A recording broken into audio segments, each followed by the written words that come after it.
Because if we're talking windows,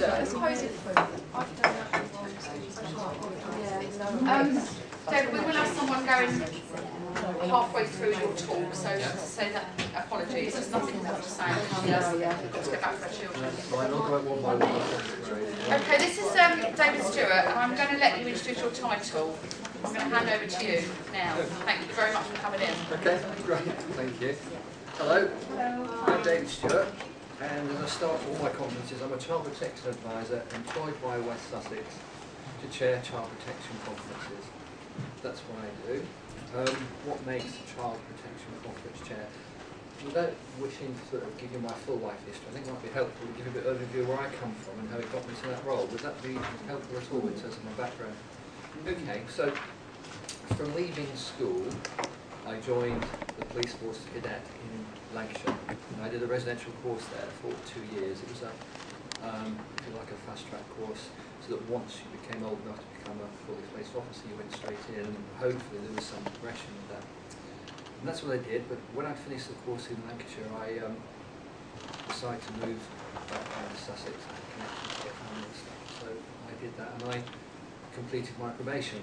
Because in those days it was 2 years, and then after that you could then choose if you wanted to specialise or whatever. But after the 2 years I wasn't sure whether it was a job for me, so I actually, there was a bit of a wilderness for about a further 2 years while I got involved with security, and this was about looking at fraud investigations in companies where they felt things were going wrong in organisations. I started off and worked a little bit in that, but it still didn't feel quite right. So after about a year and a bit of that, I went back in the police force again, and I did a further 7 years. And guess what? After that, I still realised that no, this really wasn't for me. But by then, I dabbled in CID, I'd done traffic, I'd tried everything really, and I was lucky that I was able to get on the courses. So I did actually get a taste for it. I mean, some poor officers, they don't get that chance. So I felt a bit guilty when I handed the notice in for the second time. However, it was then that I embarked on a career as a private investigator for 22 years, roughly. So I met with a lady that was with the Home Office, who became my wife, so that's another story. And we set up originally to look at serving injunctions, process serving, effectively. And between us, we eventually finished up. If you rang any solicitor's office in in Sussex, we probably the first name that came was Stuart Goodwin Associates. That was the name of the company at the time. And we literally went out there serving injunctions. And in those days, even then we got a picture that we'd be serving the same guys over and over again. That's strange, isn't it? I mean, that long ago, we're talking nearly 30 years ago when we were doing this. And in those days, you had to, first of all, serve a notice of intent. So basically you're saying, we're going to go and get the injunction against you. Then you had to serve the injunction. Then if they breached that injunction, you had to serve a notice to show good cause why they shouldn't go to prison. Then you had to show then you had to serve a document that had a penal notice on it. So you're talking, there could be 2 weeks between the original, hey, we're going to put an injunction, and then actually serving the one, with all respect to the people at those days, that made any difference. And again, even then, sadly, the power of control thing, although I wasn't trained or experienced in it, it was so obvious how things were developing. There were times you'd serve a document and you knew that you knocked the door, you knew the guy was going to be there, and the lady invariably would be saying, no, he's not here, and you could see the fear written on the face. And the trouble is, the only thing you could do with that as a process server is tell the police that you believe that to be the case. So that was very difficult, I have to say. So that's just an insight to time. So that was the first, if you like, my first introduction to the world of domestic violence. Let's be totally blunt, domestic abuse. Then, following that period, I say 20 odd years, we got involved in insurance fraud, so with video surveillance, that sort of work. So it became quite big. And then we got both of us to the stage we wanted to put something back. So I went to work in a children's residential home for children with severe behavioural problems, and it was in a private sector. That was quite heavy duty. I then moved on to work for local authority, having done my apprenticeship, if you like. Following that, we then moved back up to Manchester again, and I started to work for the family intervention team. That was an unqualified role, but basically we were working with families with children that were likely to come into care if there was no intervention. So using solution-focused work. So I did that, and Rosen was working for the same organisation. I then became manager of that team, and then it was decided that in terms of progression I'd have to have a qualification. So the local authority put me through the social work qualification. I then worked in Manchester in the frontline team. We used to call it intake in those days. I suppose it's assessment and intervention team. Did that for a couple of years, and then we moved to Jersey, where I became the equivalent of a team manager. But in Jersey, they have a different system. Team managers are more strategic. They don't actually get involved with working with the team. It's the senior practice that do it. So if you like move the structure down one, that's how it worked over there. I did 18 months over there, and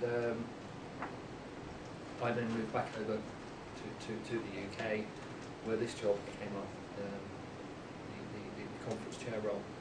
So what I was trying to demonstrate, there was no direct path to this job. I mean, I will find that some of my colleagues have been in social care most of their lives in one shape or another, whereas myself, I came into it probably the first thought of doing anything like this at children's home was 10 years ago.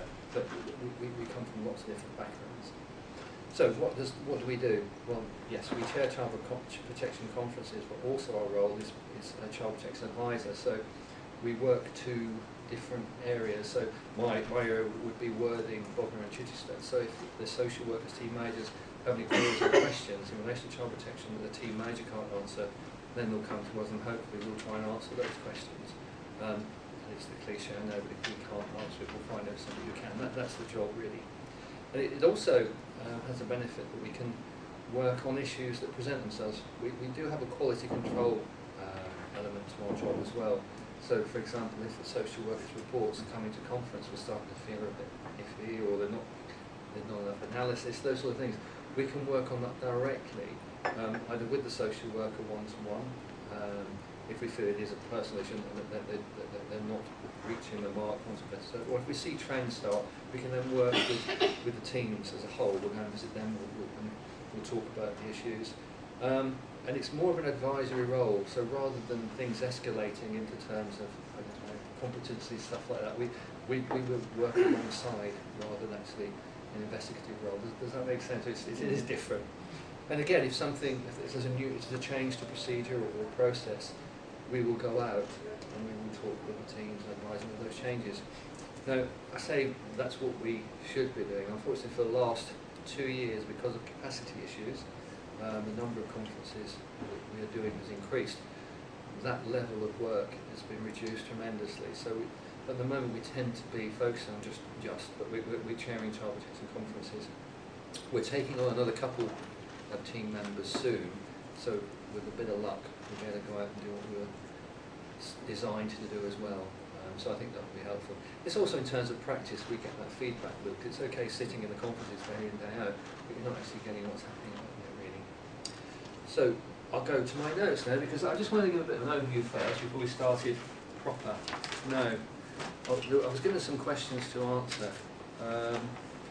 So, role in the conference. Well, would it be helpful if I talked us through the conference process, or is that okay? Yeah, right. Okay, so I presume I would like to think that my colleague from social care took you to the conference. Yeah. Is that how we got to? Yeah. Okay, so let's do the basics first. So what I have to do, clearly if mum and dad are coming, I have to ascertain whether there's any concerns about them both being together. That's the first thing we need to do, particularly if there is domestic abuse. What's the terminology we're using these days, please? And forgive me. Domestic abuse. Okay, thank you. So, if there are issues in relation to domestic abuse within the family, we have to make sure, one, whether mum or dad do wish to be in the same room. Are there any risks associated with that? And if so, manage it. And if we have to have a split conference, and I'll explain that in a second, then we will do. We try our best not to have to do that, but if we really feel there are concerns for the ladies' safety within the conference, then we certainly would manage it differently. But if it's simply they're not getting on, and I do it, I don't wish to sound as if I'm sort of saying, well, it must go on. But what I'm saying is, if it's about disagreement rather than serious risk, I will try and manage it that they will come in, because that's the whole point of the process, to see how they react sometimes, and we can get them involved together to see. Because with a split conference, the problem is that they're not hearing the issues. But it's a fine judgment sometimes, but I always will err on the side of caution. What I also do, if there is domestic abuse highlighted, I will speak to both partners separately. And what is fascinating, I can instantly tell if there are any issues of power and control in a relationship. I say to them, well, right, can we just have Dad comes across, why do you want to do that? We know already then there's issues, so we work with that then. So we then explain to them the process, what their involvement is. Believe it or not, it's only in the last 5 years, I believe, that parents actually came to child protection conferences. Prior to that, it was purely a professionals meeting. Parents don't have a direct contribution in the meeting. We will seek their views, but in terms of the process itself, their role is really to hear what professionals' concerns are, and then hopefully listen to the child protection plan as that develops, and then discuss with them how they're going to assist with that. But it does tend to be more of a professionals meeting.